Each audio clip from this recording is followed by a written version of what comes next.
Well, I hate that I was right about this, but it's officially fucking over.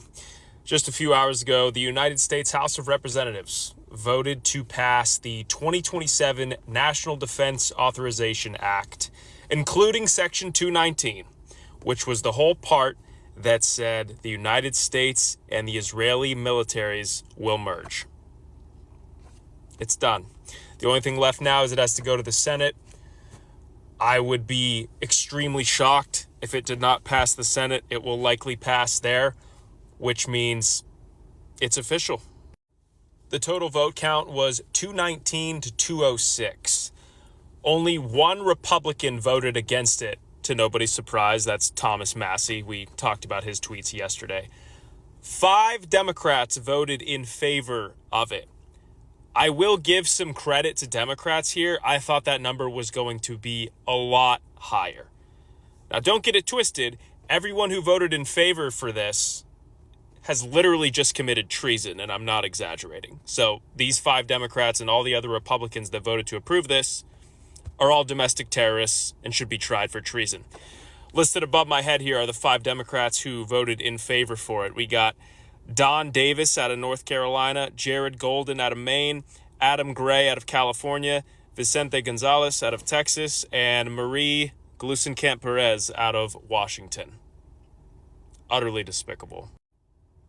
Last thing I want to touch on here is how fucking suppressed this whole thing is online right now. Because again, the fascist oligarchs control everything.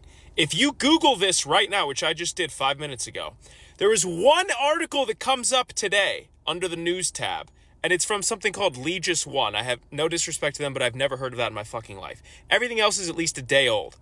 They are actively not updating the news. They are suppressing it. If you go to Google News right now, you will not find shit about this. It is fucking insane, dude. I will continue to be a hopeful person. I will not give in to nihilism. But holy fuck, today's a tough day, bro. I mean, genuinely, it's a tough day if you're a sentient human being. The United States of Israel shit isn't a joke anymore. Like, it hasn't been a joke for a while because of so many things that are going on. But they literally just rubber stamped it, approved it in front of our faces. This is the first time it's been so brazenly out in the open. Our military data, our planning, our supply chains are now all literally merged. None of this is an exaggeration. The IDF and the United States military are now merged. Which means so are the countries by connection.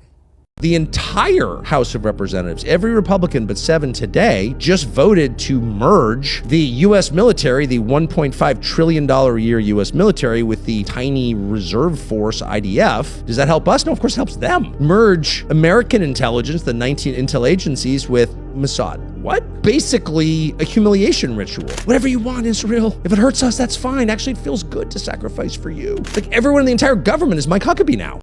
Right now, Congress is considering a proposal that would integrate the U.S. and Israeli military-industrial complexes more than ever before. That integration would forge collaborations between the U.S. and Israel on just about every defense tech issue of the future, from AI to cybersecurity to drones and so many more. This idea was Benjamin Netanyahu's himself. Our factories can become their factories. Our data could become their data. That's pretty scary. The biggest proponents of this proposal are, unsurprisingly, supporters of Israel. Organizations like AIPAC and other groups in the Israel lobby, and of course, the members of Congress who help to fund their campaigns. It's critical that the American public know that this idea was Benjamin Netanyahu's himself. And you don't have to take my word for it. Benjamin Netanyahu wrote a letter to a member of Congress where he describes this as, quote, my plan. So that's literally a foreign leader telling the US public how it's going to draft its laws. That should not be okay. And so I think this is a very noble position that the Prime Minister has taken to replace the aid with trade agreements, to replace the aid with defense agreements. The risks to this are extraordinary. It effectively ties our hands. Any future president that would want to unwind the relationship with Israel would have to undo co-production agreements, licensing agreements, factories we're working on together with Israel, undo intelligence sharing efforts. All of that could take years and cost billions and billions of dollars. This is all coming at a time when the American public is sending a clear message to Congress. We want less involvement with Israel, not more. The American public right now are screaming out loud they're not okay with the conflict in Gaza, they're not okay with Israel's action in Lebanon, and they're certainly not okay with Israel dragging the US into a war with Iran.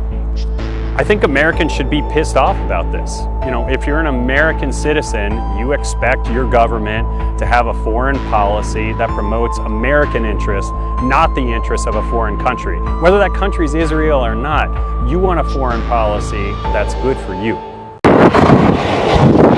Other carriers use steam-driven catapults to propel their jets off the deck.